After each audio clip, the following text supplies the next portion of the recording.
It is a beautiful day to be alive, and I am so glad we have this time together. I'm Sana Laybourne, she, her. I'm a professor, scholar, connector, and avid reader. I've always loved learning about what's happening in our social world and sharing that knowledge, especially over a good cup of coffee. And so here we are. Each week on Let's Grab Coffee, I catch up with experts from across the country who are investigating our most pressing social issues and common curiosities. Over the next hour, you'll learn about their inspirations, motivations, and of course, what they know about the world around us. Go ahead and grab that cup of coffee and get ready for an engaging and insightful conversation.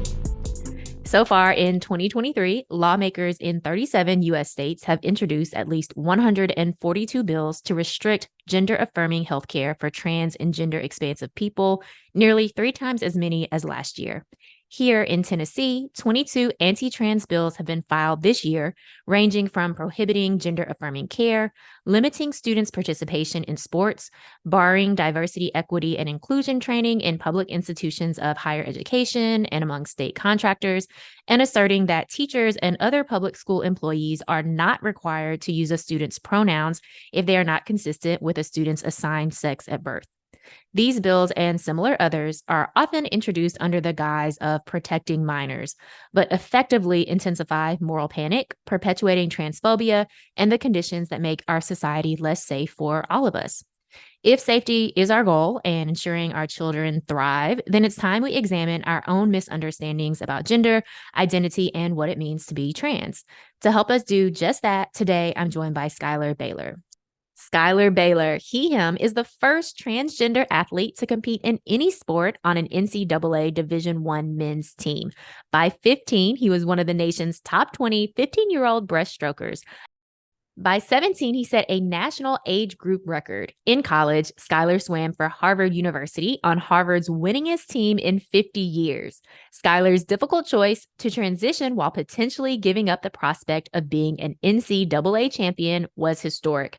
His story has appeared everywhere, from 60 Minutes to the Washington Post. Schuyler's tireless advocacy has earned him numerous honors, including LGBTQ Nation's Instagram Advocate for 2020, a GLAAD Media Award nomination, the Out Magazine's 2017 Out 100 list, and the prestigious Harvard Athletics Directors Award, which is not granted annually, but only when an athlete demonstrates outstanding contribution to athletics through education. He is only the 7th recipient of the award. In 2021, Schuyler also released his first middle grade novel, Obi Is Man Enough? And in 2022, Schuyler created LaneChanger.com, making gender literacy education accessible to every team, school, and company.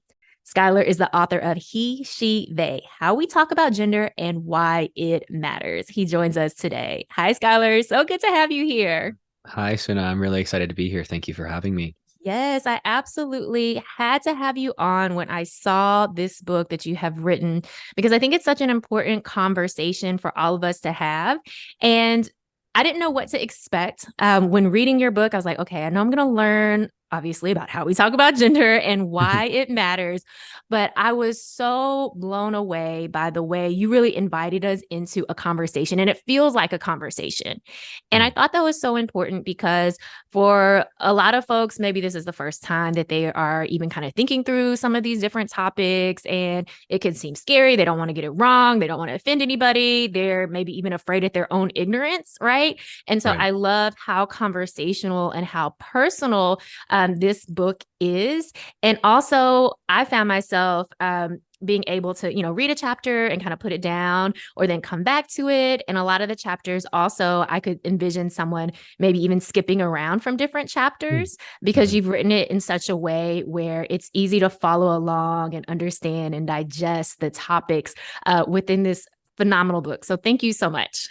Oh, well, thank you so much for the kind words. It's something that I'm obviously very passionate about. And I poured a lot of myself into the book as well, trying to really, like you said, strike that conversational tone, because I think a lot of people feel talked at about gender, and a lot of people are doing talking at online, right? There's a lot of debate about trans people, but there's not a lot of us actually conversing effectively, compassionately, and with information, right? Educatedly, if you will, on these topics. And so that's why I wrote the book. I really wanted to bring everybody into the conversation in a way that still centers humanity and science. And that's what I've hoped to deliver.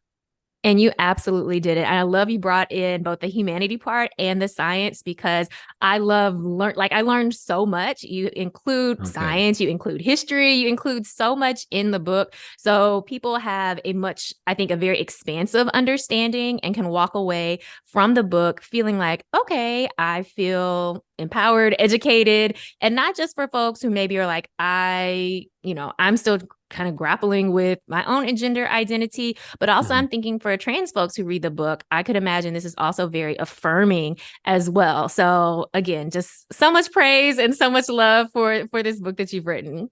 Thank you so much. That means a lot to me. And yeah, the balance striking between trying to write it for allies, for people who are not trans, and then also writing it to make sure that trans folks saw themselves in the book as well was really important to me because I want this book to be for anybody who picks it up. And so I think I try my best to find a way to pull everybody in that sense in.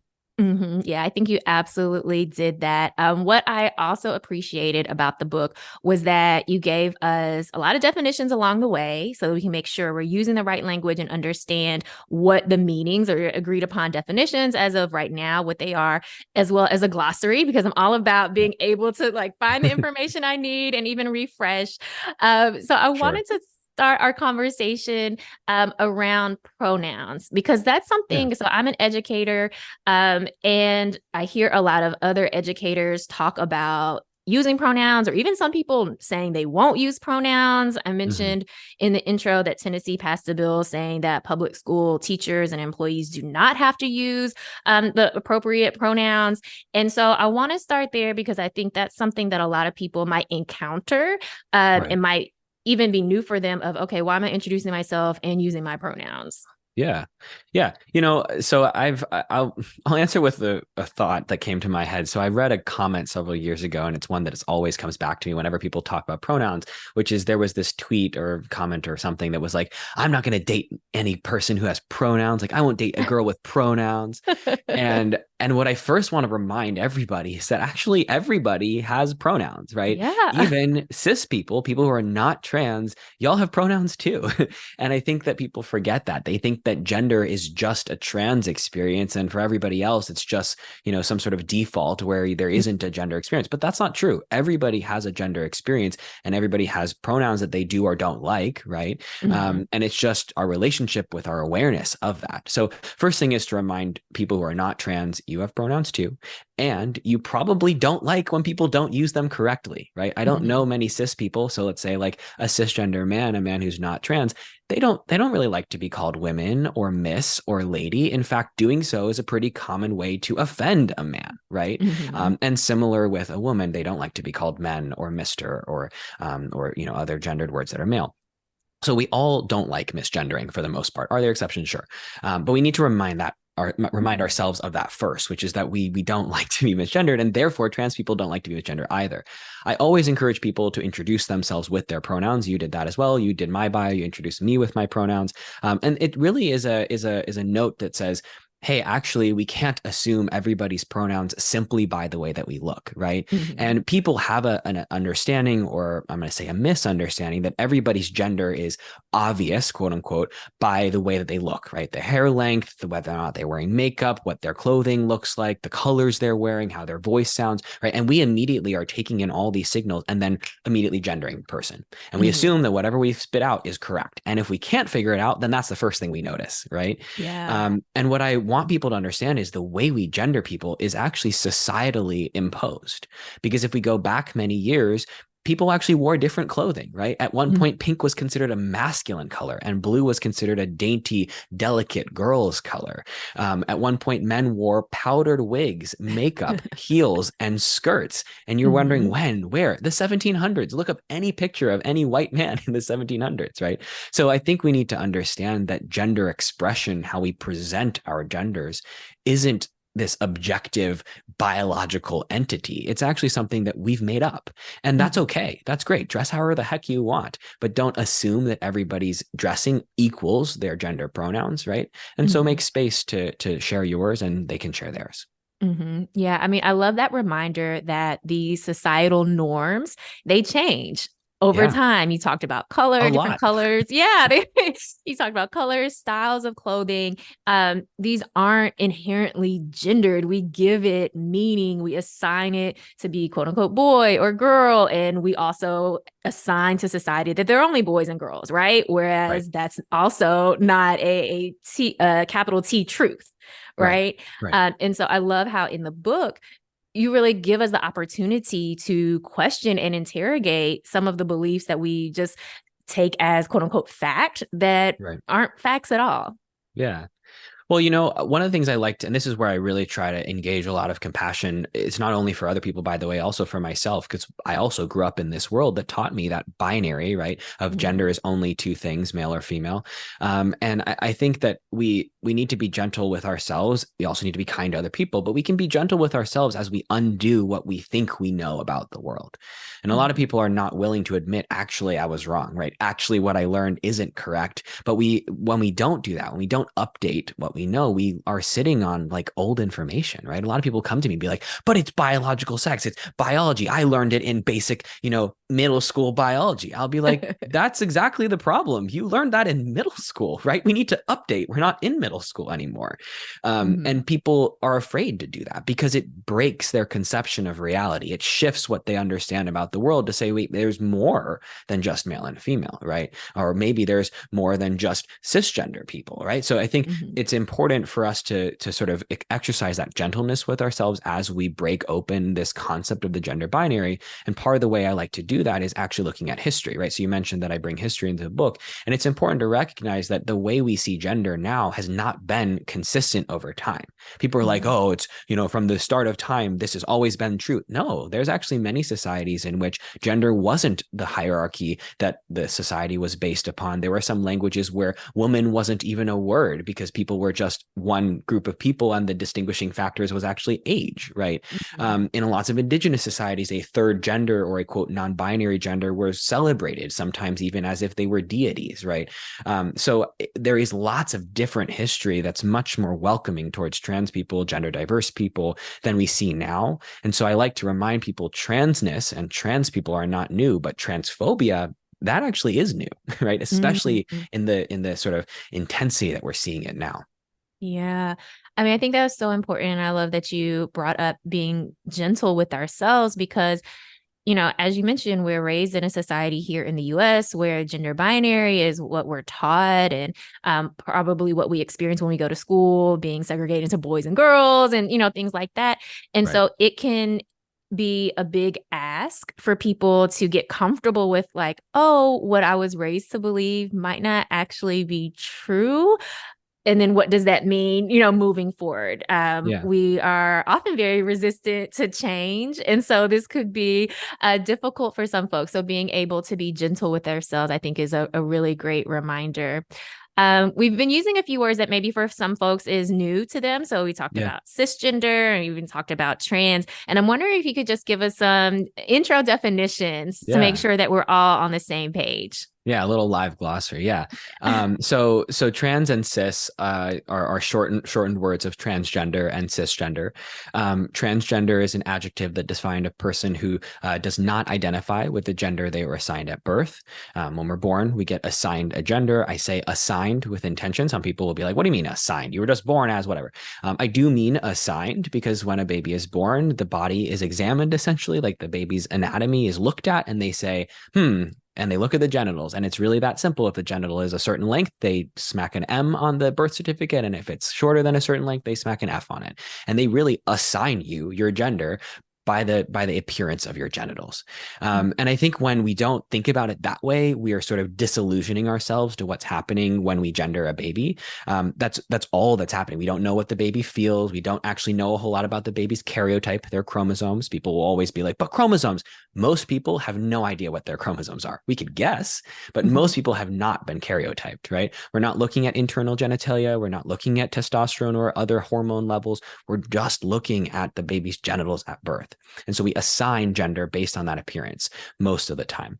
If you do identify, right, if your gender is whatever you were assigned at birth, that makes you cisgender. So those are those two words. If you're not transgender, you're cisgender. And if you're not cisgender, then you're transgender. So they're sort of polar opposites in that sense. So that's a hopefully easy way to remember it. And there's lots more we could share about the words, but I'll stop there because you asked for the sort of quick beginner definitions. Yes, thank you so much for that. Because as you talk about in the book, having language to even talk about groups of folks or the experiences we're having helps us to have more specificity around even the conversation that we want to engage in. So I think that was really important. I know a question that you talk about in the book and that we often hear in kind of the social discourse is how do trans people know they're trans, right? Is this just a phase? And I love that in the book you say, well, how do you know that you're cisgender? Mm-hmm. Right? Like, have you sat and with yourself and thought about, am I actually cisgender? And how would I know? Right. Yeah. And I love giving that moment for folks to pause and investigate our own gender and remember, as you said earlier, that all of us have a gender, all of us have pronouns, we're all having a gender experience. And that's true for all of us. It's just that some of us haven't been forced and confronted with or demanded to explain ourselves in a way that other people will accept. Right. Yeah. No, I think that, like I said at the top of this interview, I want this book to be for everybody because I think it is, right? I think that we all have this gendered experience. We've also all been limited by our gender experience, regardless of whether or not we're trans, right? Women have felt not woman enough or too masculine. Men have felt too feminine or not masculine enough or what have you. Cisgender people, right, have felt these things. So we've all been limited by gender. And when we consider that, we can really walk into the importance of asking ourselves about our own genders, right? And trans people, we have to declare how we understand our genders in order to exist in this world right now. And we have to also know our genders enough to be able to say, this is who I am, and go against the number one assignment we were given, which is to be a different gender, right? And I think that takes a lot of assertiveness. It takes a lot of self-grounding. It takes a lot of risk, right? Or assumes a lot of risk. And cisgender people, again, people who are not trans, don't do that, at least with regards to gender, right? So what I ask people who are cisgender with curiosity, not with like aggression, but the same question, right? How do you know who you are? And a lot of people can't answer the question. A lot of people don't have a dissertation to give me. They haven't thought deeply about it. They don't have peer-reviewed research articles to hand me. Their answer is usually, well, I just know. And I think that's like, I really want people to sink into that knowing, because that's great. I'm glad that you just know. I don't actually need more from you than that, but you should then not need more from me than that, right? I'm also, as a trans person, allowed to just know who I am and not have to give you a dissertation about why.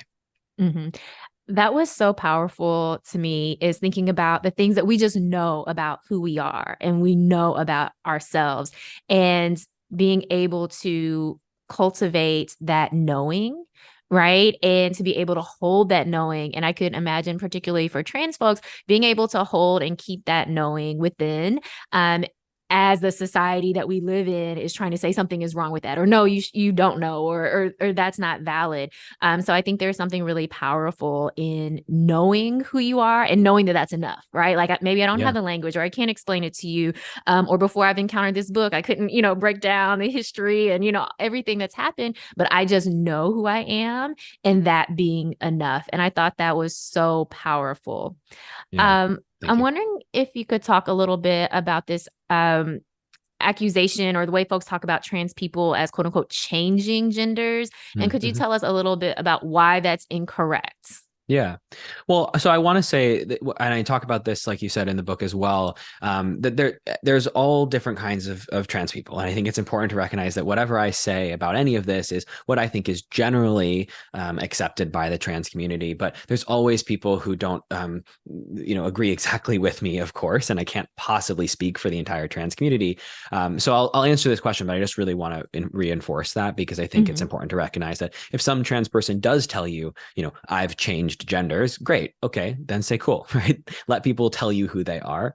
I think generally speaking, what I've understood is that most people who are trans don't feel that they've, up and changed their gender one day, but rather learn to affirm the gender that's always been there, right? A gender perhaps that they have been suppressing or having to mask or having to sort of stuff away. And I'll answer it sort of in a really personal standpoint. I don't think that when I came out as a trans person, I like suddenly became a man, right? I didn't wake up one day and was like, oh, here I am, a man, right? And it wasn't testosterone that made me a man. It wasn't top surgery. I have always been myself, and I've always felt this way about myself, always felt this way about my gender, but I didn't always have the language or the resources or the courage or the community to be able to declare that to the world. And that was the shift, right? The shift was finding the courage, finding the language, finding the community to say, hey, actually, this is who I am, right? And it's not changing, it's affirming, right? And I did change parts of how I present myself, but I didn't change who I am. And I think for me, that distinction is really important, especially when we think about the way that a lot of anti-trans sentiments try to characterize trans people as sort of making this flippant choice to, quote, change gender, when in reality, that's not really resonating with a lot of trans people. Yeah, I mean, I think it's important to talk about how it's not a choice, right? That our folks are just out here, just, one day this, one day that, but rather, as you mentioned, affirming that truth, affirming that knowing again, and in the process defying what we have set as a default. And I think that's actually the change that's happening, is that challenge to what we have accepted in society as there are only two genders and they must look a certain way. Yeah. And, I kind of going back on that word choice, though, and I think this is also in the book, but the other question I ask people is, so what if it is a choice, right? Like it's not. For most trans people that I know, they did not choose to be trans. I don't know actually any trans person who chose to be trans. I think most of us would probably choose not to be in some situations because it's so difficult, right, in the world to be trans. But even if it was a choice, right, why would that be so bad? And the answer is it would only be bad if you demonize transness, right? It would be only bad if gender exploration was inherently problematic. And it's not. There's nothing actually wrong with getting a haircut or changing the way that you present your clothing or, I don't know, wearing a different handbag one day to the next. It doesn't matter, really. Even the hormones and the surgery, like people do things with their bodies, body autonomy all the time. There is a lot of plastic surgery and other cosmetic surgeries that happen all the time, way more than trans people get gender affirming surgeries. And people are granted that autonomy, right? So I don't think being a trans is a choice, and none of the literature, the American Psychological Association, American Medical Association, like none of those pieces of expertise say that trans is a choice. It's not. But even if it was, I don't think that would be a problem. And I think we need to wrap our heads around why we think it's a problem. And it's because we have this internalized transphobia. We think that being trans is somehow wrong, right? And therefore, the choice would be bad. I love that reminder. Thank you so much for saying that. Again, throughout the book, you give us these moments where we can really hopefully pause and consider, okay, why have I accepted maybe some of these ideas as truth? Why does this feel so as if something is being violated when in fact it is this belief system and tied to structural inequalities, tied to different biases that's being challenged, right? And so thank you so much for allowing us on this journey to really sit and think about, okay, what is it about the society that I'm living in? And maybe there are some beliefs or ideologies that are harmful that we should be letting go of so that folks can just live, so that all of us can just live and exist in this world. Yeah. I think that moment where we try to pause is one of the most important moments. And it's why in the book I have, in the ending chapter, I talk about how we learn to pause and how we actually take that moment and what we can do in that moment. Because I think a lot of people don't have the frameworks for what it looks like to adjust our biases, right? And I think a lot of people think that biases are inherently wrong. Oh, that people are more quick to say, I'm not racist before they're actually quick to do the work to be anti-racist. And what I want to remind remind people, and this is stuff I've learned also from a lot of other amazing educators that came before me, is that we actually have to accept the status quo, which is a lot of racism, which is a lot of transphobia. When I say accept, I don't mean be complicit with, I mean accept that those are systems that affect us, right? And Mhm. therefore, of course, we're going to have transphobic biases. Of course, we're going to have misogynistic biases, racist biases, fatphobic biases, and so on. And if we deny that, we're denying reality, right? We're denying the system that we're living in. And so it's not, when we think about bias, when we think about taking that pause to really reconsider, it's not about beating ourselves up in that moment either, because of course we're here. It's what do we do next? And that's Mhm. why that chapter in the book, Allyship, is really about how we take that pause so that we're able to break it open and have a framework for taking care of ourselves and evaluating ourselves when we take that pause. Mhm. I love that throughout the book, you really give us those moments to say, like, okay, we are in these systems that facilitate and uphold inequality based on race, based on gender, based on sexuality, and a lot of different social identities that we hold. And so, of course, we know these beliefs, right? And yet, even though we might say something that is transphobic, we can learn from that moment. And it doesn't mean that we're a bad person and we can never grow from it, or we can't do better. And I think that is also something important for folks to hear, that we are exposed to these biases. We may even internalize them, and we will make mistakes and say something that is transphobic, but we can also learn from it and admit that, okay, that was wrong. Let me make amends. Let me also, take the moment and be gentle with myself so that I Yeah. can continue to learn and grow, versus being afraid of expanding our own awareness, or being afraid to even stand up and say something about the biases that we might see other people displaying as well. Yeah, absolutely. I think one of the biggest barriers towards learning something that might be new or radical to you, right? Revolutionary, even. One of the biggest barriers is fear, because that fear puts up a wall and it says, I'm not going to learn. I'm going to stay where I'm comfortable, even if where I'm comfortable is wrong, right? And Mhm. that's a huge problem in this country right now. People are putting up very strong, reinforced barriers that are filled with fear, built by fear. What I try to do in all the trainings that I've given, I noticed even 8 years ago, before the sort of rise of anti-trans laws that we've seen now, when I started doing this work, I saw people so nervous to ask me the wrong question, right? I've given about 500 trainings to date. And every time I open it up for questions at the end, people would be like, I don't know how to say this. I don't want to say the wrong thing. Like, I just want, and they would have this like 2 to 3 minute preamble for a very easy question because they were so afraid to say the wrong thing. And I get it. Mhm. And I think that fear comes from a really good place. It comes from a compassionate place of not wanting to hurt somebody. But what I've now learned to say, and I've, like I said, done this like 500 times, after the first like 3 or 4, I was like, you know what, we're getting rid of this. Like, I'm going to tell people, you can say whatever you want. And if you offend me, great, let's walk through it together. I'm not going to be offended. Let's do this. And that's a lot of the energy I put into the book. Now, we shouldn't expect that from trans people. If you say the wrong Right. thing, you might hurt them. And the book goes through that. But what Mhm. I'm trying to say is, we have to accept the risk that we might hurt somebody. And the important thing, the good person thing, the ally thing to do is saying, I will hurt people, and what I do next is what shows my allyship, right? Because Mm. I'm gonna make a mistake. I have made mistakes that are, racist. I've made mistakes that are fatphobic. I've made mistakes that are classist, because I live in this world too. And it's way better for me to say, oh crap, I messed up there. Let me make it better, or let me learn something, or let me, ask a friend what else I could do differently, do some research. It's not productive for me to stick my heels in and be like, no, I didn't mean it. Right. Mhm. And I think that's where I really want to call people into this moment again, to be gentle with yourself, because in moments when I've made mistakes, I'm inclined, just I think like a lot of people are, to be mean to myself, right? You're so Mhm. terrible. Why did you do that? How dare you? Like, what, getting angry with myself. And that's not, doesn't help anybody, right? It doesn't move us forward. So I think it's how we care for ourselves when we make mistakes, and how we then care for others, because Mhm. it will translate from the care for myself to another person. Yeah, absolutely. I mean, in the book, I think it's so valuable that you give us a lot of kind of vignettes or scenarios or sample conversations in order for folks to get used to, making the mistake, but more importantly, reflecting and saying, okay, what do I need to do differently? Also, how do I acknowledge that I made a mistake with that person and apologize and think about how can I move forward with them if they will allow me to. And so I thought Right. that was really powerful because I know folks have a fear of not wanting to say the wrong thing, not wanting to hurt somebody, not wanting to be seen as a bad person, right? Yeah.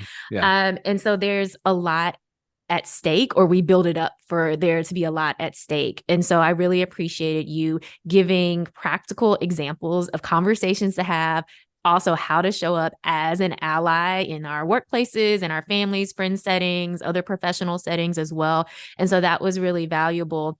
And I love the reminders, even that you just gave right now, that yes, folks can ask you if they're in a training with you, they can ask you all the questions that they want to, because that is the Right. setting and that is the Yep. condition of y'all's exchange. And I've Um, consented to doing so. Usually I'm paid to yes. do so, right? It's my job to do so. Yes, but that we should not just be walking up on people, on any people, period, and just asking them any curious question that we have, right? Yes. Something you Yes. say throughout the book is it's perfectly fine to be curious, but it's not okay to demand people answer our questions. Yeah. And so I think for folks who are like, but I have a lot of questions, I understand it.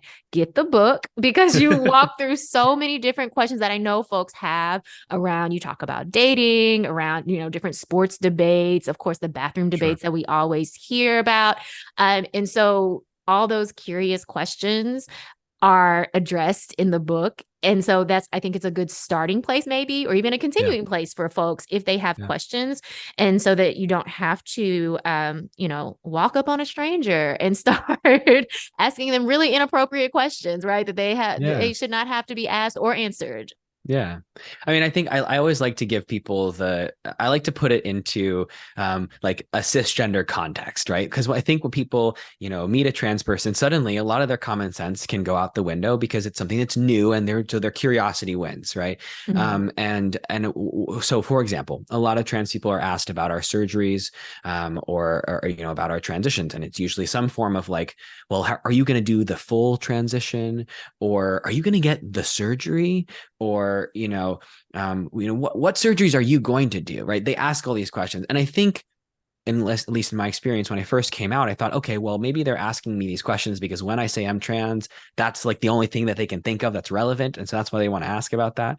But what people need to understand is that when they ask me about my surgeries, or if I'm going to get the surgery, or even what am I going to do in my transition, they're effectively asking me for my personal medical information, and sometimes they're directly asking me what my genitals look like and what they're Mhm. going to look like, right? And most people, when I say that, recognize almost immediately we don't do that. We don't ask random people on the street what their genitals look like. And if we do, it's pretty creepy, right? And it's pretty frowned upon. We also don't ask people for their personal medical histories, really ever, right? Unless we're volunteered or invited in to that conversation. So I think if you can sort of understand the context of whatever question you want to ask and put it into a context of like, would you ask another person who's not trans that? And if the answer is no, maybe don't ask the trans person, right? Mhm. Or maybe make it clear that you don't need an answer, but you want to ask the question. But even then, it can be dangerous to be curious about things you shouldn't be. Right. Absolutely. I mean, I love that example too. And, making it plain for cis folks, because absolutely, we would just not ask anyone, and not even probably people really close to us. So, Yeah. what's going on with your genitals? Who are you having sex with? Right? How does that work? What Right? We wouldn't, positions? right? Like, we would not ask people that. I mean, I Yeah. hope we would. But, so I think that's a good reminder. Something that really struck me in the book is you mentioned grief, like Mm, grieving of maybe a life imagined, or the life that other folks imagined for you, yeah. or you even talk about grieving loss of community, Yeah. with women, with queer women. Even grieving in certain instances, a womanhood that you are Yeah. assumed to have or assumed to have wanted.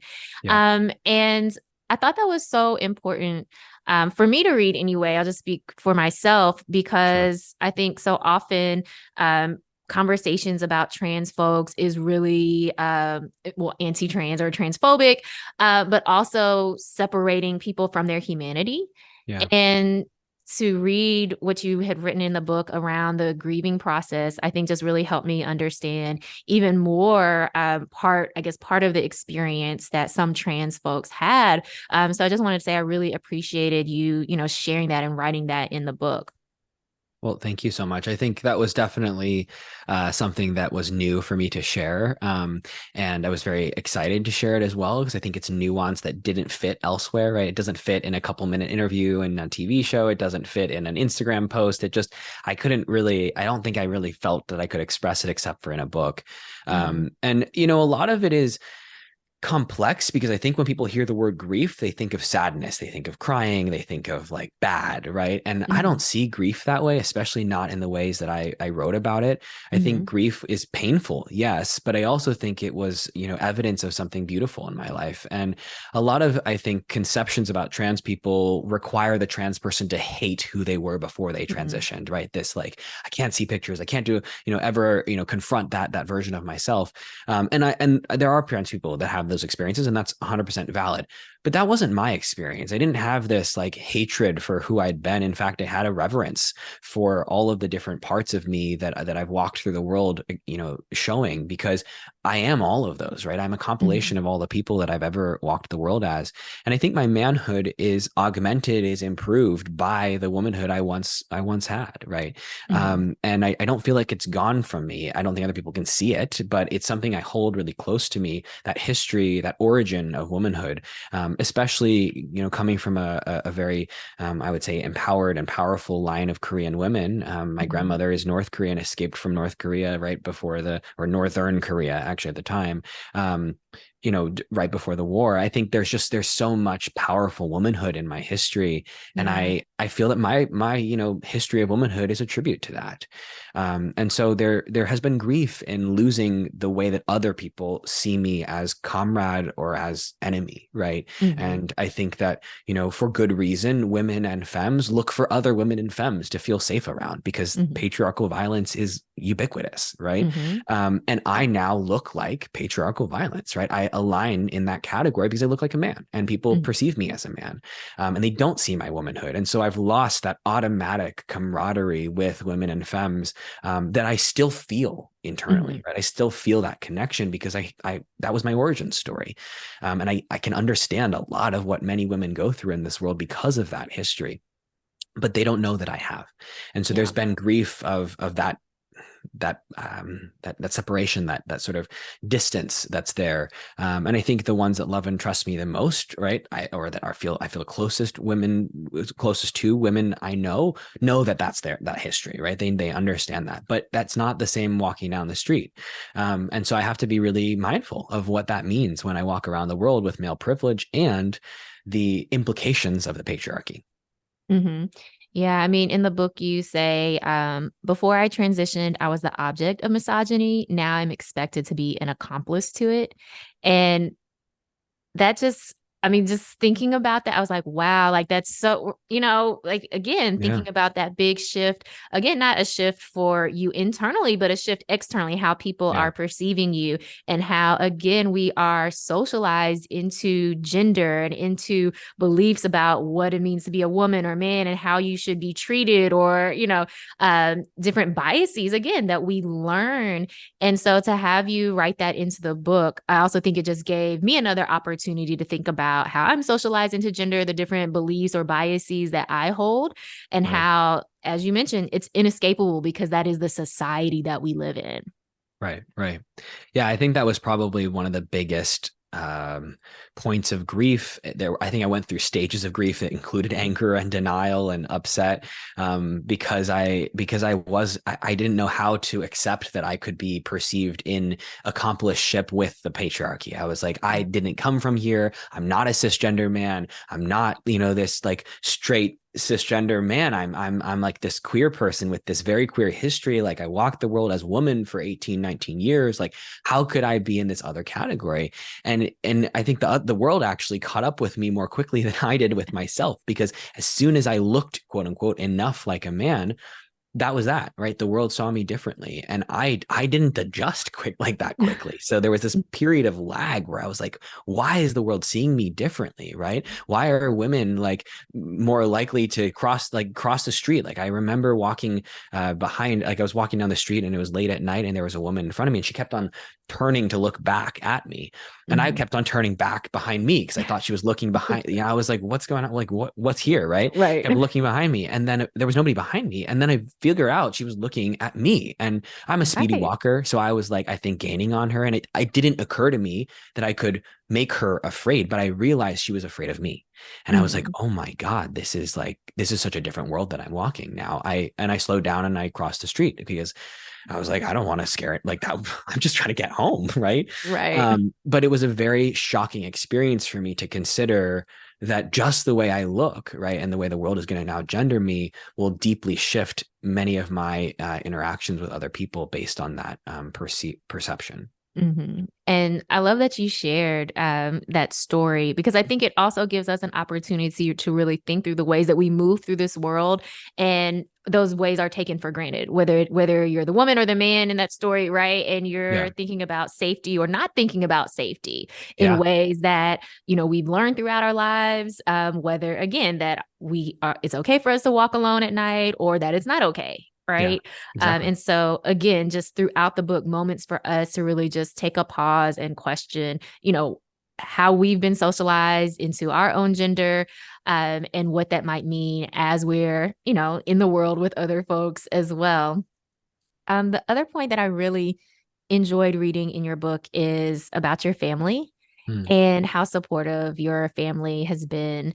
And that really gave me hope Hmm. to hear you have a family who is very supportive, even I think also culturally, racially, all of these different ways where we might expect that there may have been major challenges.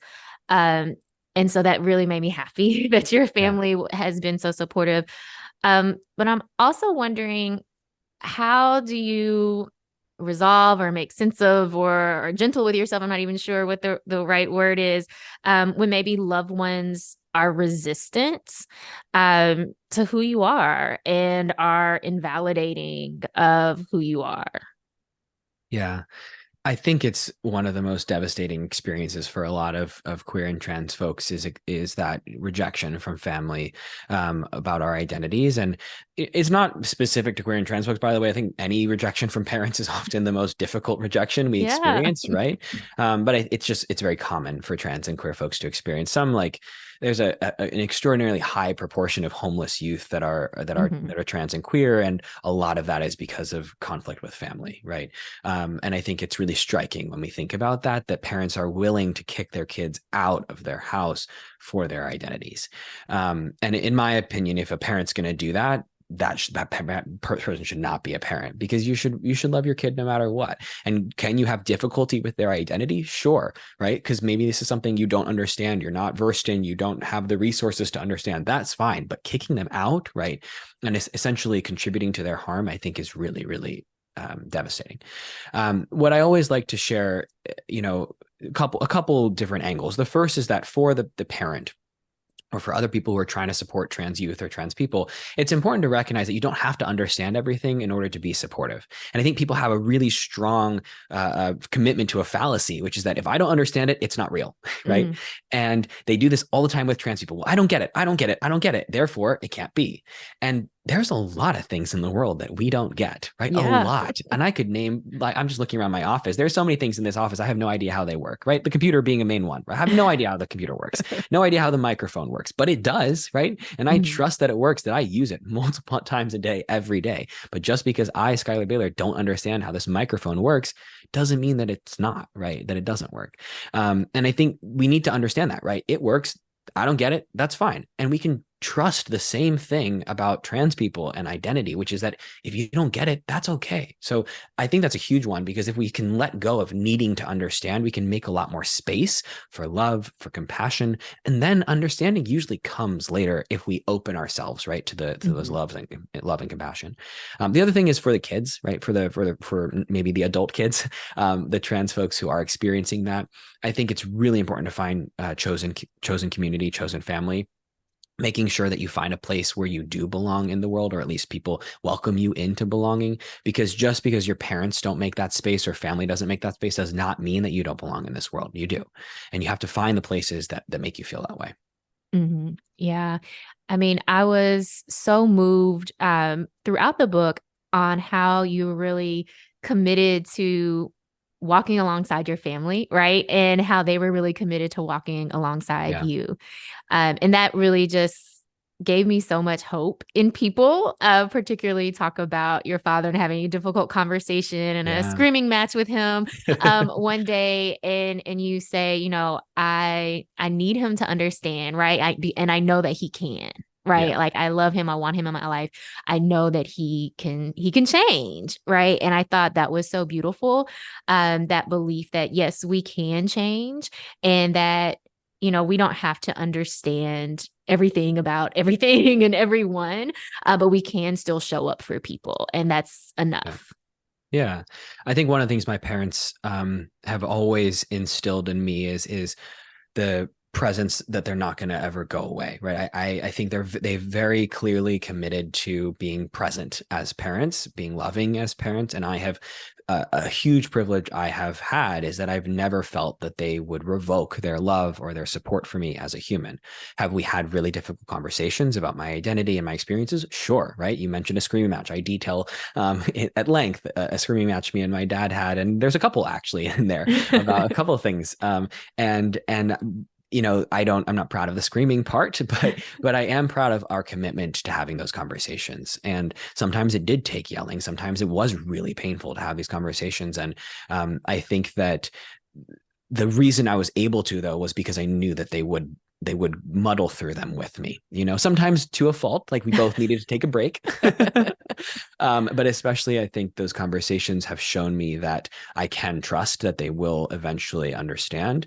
And they've taught me how to give people space to understand. I mean, I think the other thing that I really try to highlight in the book, and that maybe other trans folks can also take something away from, is that we can't actually expect everybody to get it all the time. We can't expect people to shift as quickly as we might want them to. Is it reasonable that we want them to shift? Yes, and that's absolutely valid, right? I can want somebody to not be a transphobe, yeah, but can I expect them not to be? Not really, right? I can't expect a whole lot. And when I make space for that, I actually make space also for my own healing in that process, right? So it is a commitment to both the other person, but also to yourself to say, I don't really know what you're going to do with this information. I don't know how you're going to respond, but I know that sharing it's right for me. And I know that from here, we're going to move forwards and I'm going to take care of myself. And you're either going to come along for the journey or you're not, right?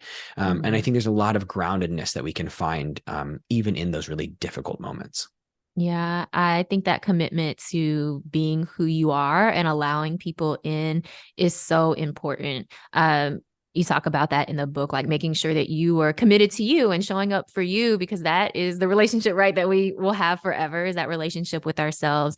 Right. And hopefully, extending that relationship with others to let them into who we are. It can be a risk, but it is important and imperative to our survival to be who we are. And Yeah. hopefully we have those supportive relationships that will come alongside us, or if not, we will be able to create and find the ones that will. And so I love that reminder.